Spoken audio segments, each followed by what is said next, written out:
अस्सलाम वालेकुम। आप देख रहे हैं हीरो और मेरा नाम है हसन जाहिद। आपको पता मोहम्मद सल्लल्लाहु अलैहि वसल्लम का सबसे बड़ा दुश्मन कौन था?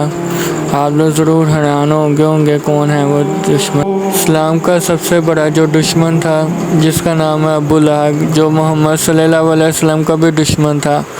माना जाता जब अरब के लोगों ने जब इस्लाम कबूल कर लिया था तब अबू लहब ने इस्लाम करने से इनकार कर दिया था, क्योंकि जो इस्लाम कबूल कर चुके थे, जिन्होंने हाथों से बुत वगैरह बना चुके थे, उनको तोड़ना शुरू कर दिया था। उनका मानना था कि मोहम्मद सल्लल्लाहु अलैहि वसल्लम सच्चे हैं और जो हमने बुत बनाए हैं वो गलत हैं। जैसा कि पूरे अरब को पता चल गया था कि इस्लाम फैलता जा रहा है इस्लाम, तो सबकी नफ़रत फैलती गई इस्लाम के बारे। जब सबको लगा कि इस्लाम कबूल कर चुके हैं तो अबू लहब भी साथ ही था। अबू लहब भी वही था जो मोहम्मद सल्लल्लाहु अलैहि वसल्लम का सबसे बड़ा दुश्मन था। माना जाता है सक्के चाचा थे, फिर भी मोहम्मद सल्लल्लाहु अलैहि वसल्लम के इतने बड़े दुश्मन थे कि मोहम्मद सल्लल्लाहु अलैहि वसल्लम जब भी नमाज़ पढ़ते उनके ऊपर कूड़ा डाल के फेंक दिया जाता। मोहम्मद सल्लल्लाहु अलैहि वसल्लम को तकलीफ़ दे दिया जाता था इतनी ज़्यादा। जब मोहम्मद सल्लल्लाहु अलैहि वसल्लम नमाज से फ़ारिग होते तो मोहम्मद सल्लल्लाहु अलैहि वसल्लम को और तकलीफ़ दी जाती। अबू लहब ऐसा माना जाता है इस्लाम का सबसे बड़ा दुश्मन। मोहम्मद सल्लल्लाहु अलैहि वसल्लम जब भी बैठते तो सहाबा के साथ तो वो एक ही बात करते रहते, कहते अगर दुनिया का सबसे बड़ा फ़िरौन है तो वो है अबू लहब, क्योंकि हर उम्मत के पास एक एक फ़िरौन आता है। मेरी उम्मत का सबसे बड़ा फ़िरौन सिर्फ अबू लहब है, जो इस्लाम का भी सबसे बड़ा दुश्मन है और मेरा भी सबसे बड़ा दुश्मन है, क्योंकि माना जाता है मोहम्मद सल्लल्लाहु अलैहि वसल्लम कहते थे मेरा सबसे बड़ा दुश्मन सिर्फ अबू लहब है। अबू लहब इसलिए कहा जाता था क्योंकि उनका मानना था कि अबू लहब का मतलब होता है कि अबू लहब का आग नहीं होती, उसका अंगारा था, आग का अंगारा। और आपको पता है अबू लहब कितना हसीन था, और आपको पता है अरब का सबसे ज़्यादा हसीन था। और जो उसकी गालें थी ऐसा लगता था कि आग ही ऐसी शोले ही ऐसी आग नहीं होती, सेम टू सेम उसकी तरह गालें थी उसकी अबू लहब की। और मोहम्मद सल्लल्लाहु अलैहि वसल्लम का इतना बड़ा दुश्मन था अबू लहब।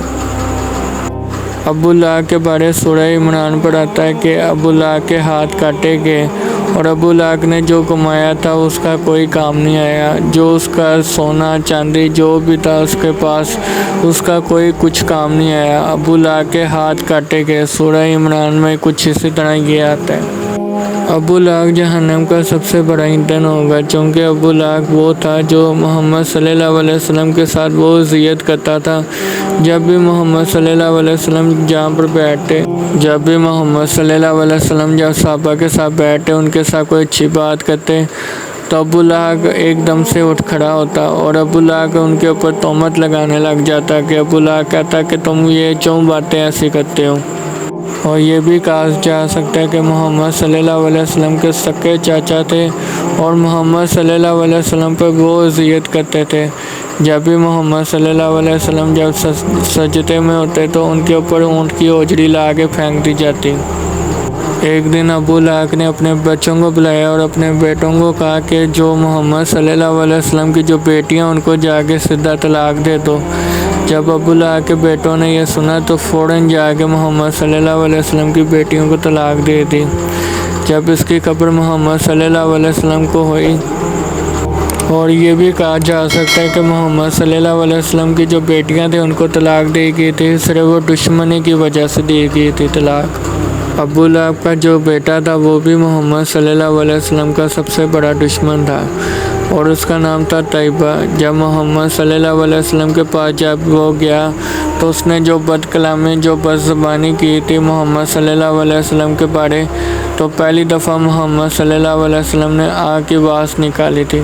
जो फिर मोहम्मद सल्लल्लाहु अलैहि वसल्लम ने जो बददुआ दी वो आप सुन के हैरान हो जाएंगे। मोहम्मद सल्लल्लाहु अलैहि वसल्लम ने बददुआ दी कि कुत्ते के साथ कुत्ती पैदा की जाए, और ऐसा नहीं हुआ। फिर जब अबू लहब को मोहम्मद सल्लल्लाहु अलैहि वसल्लम के अपने बेटे के बददुआ का पता चला तो अबू लहब अपने बेटे को लेके कहीं और चला गया था। जब रात को सोने लगे तो अबू लहब ने अपने बेटे को अपने साथ सुला दिया था, कोई जंगली जानवर आके कोई हमला ना कर दे।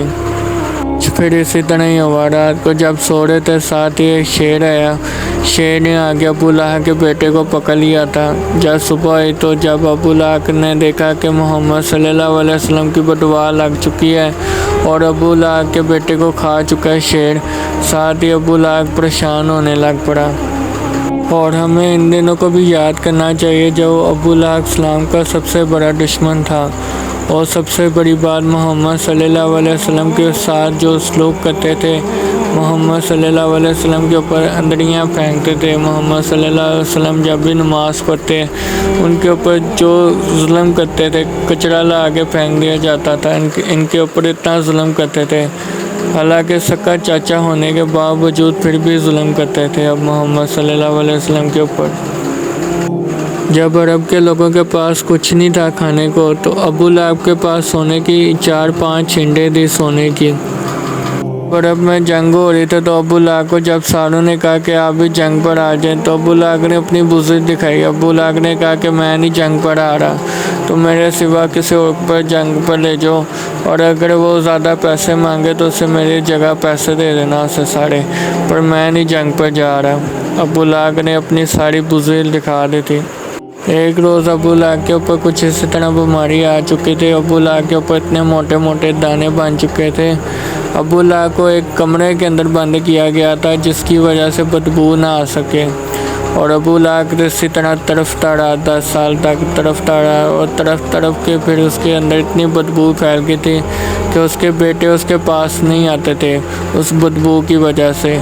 جب ابو لہب کے بچوں نے سوچا کہ اسے کسی ملازم کو پیسے دے کے تو اسے بائک گھسیٹ کے دفنا دیتے ہیں کہیں جا کے، جب پھر بھی ان کے بچوں نے جب لوگوں کو پیسے دیے کہ کچھ رقم دی تو اس کو جا کے کہیں دفنا دو، اس کی بدبو نہیں ہم سے جھیلی جاتی۔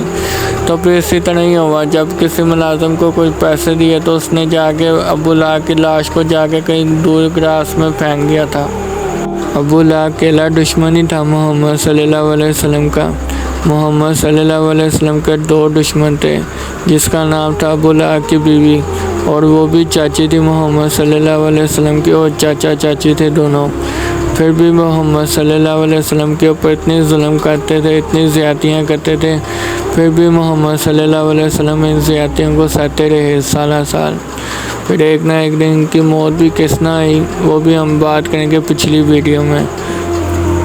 اور یہ آپ لوگ خبر دیکھ رہے ہو، کئی لوگوں کا کہنا ہے یہ ابو لہب کی خبر ہے، اور کچھ اسی طرح سوشل میڈیا میں بتایا جاتا ہے کہ یہ ابو لہب کی خبر ہے۔ میں آپ کو بتاتا چلوں کہ سوشل میڈیا میں آپ کو بتایا جاتا ہے نا کہ یہ ابو لہب کی خبر پڑی ہوئی ہے، کہ یہ ابو لہب کی خبر نہیں ہے۔ آپ کو سوشل میڈیا میں اس لیے پاگل بنایا جاتا ہے کہ آپ سے زیادہ ویوز اکٹھے کرے جائیں، چونکہ آپ سے زیادہ سوشل میڈیا کا دور ہے، ہم سب کو پتہ ہے کہ آپ کو پتہ ہے زہر کھولا جاتا ہے، کہ ایک دم سے لوگوں کو پاگل بنایا جاتا ہے کہ یہ دیکھیں یہ ابو لہب کی خبر بنی ہوئی ہے، اور ابو لہب کے اوپر لعن طعن کرتے ہیں، پتھر مار کے جاتے ہیں۔ اور آپ کو پتہ ہے سوشل میڈیا کا دور ہے، آپ سے 12,000 ویوز لے لیتے ہیں اور کہتے ہیں کہ آپ لوگ زیادہ سے زیادہ ویوز دیں ہمیں۔ ہم تو بس ان مسلمانوں کے لیے صرف دعا ہی کر سکتے ہیں کہ اللہ تعالیٰ ان کو ہدایت دے، اور جو یہ غلط بات کرتے ہیں ان کے بارے آپ کو ذرا سوچنا چاہیے کہ آپ کو زیادہ سے زیادہ آپ کو ویوز تو مل تو جائیں گے، پر آپ کو یہ نہیں لگتا کہ آپ لوگ یہ باتیں کرتے کرتے اللہ کو بھی ناراض کر لیتے ہیں۔ فی الحال میں یہی کہوں گا مسلمانوں کے لیے کہ اللہ تعالیٰ ان کو ہدایت دے اور صحیح راستے میں چلائے، مجھے بھی اور آپ کو بھی، آمین ثم آمین۔ اگر آپ کو بات اچھی لگی ہو تو لائک اور بیل کی گھنٹی کو دبانا مت بھولنا، ٹھیک ہے نا؟ پھر ملتے ہیں انشاءاللہ اگر اللہ نے اجازت دی تو۔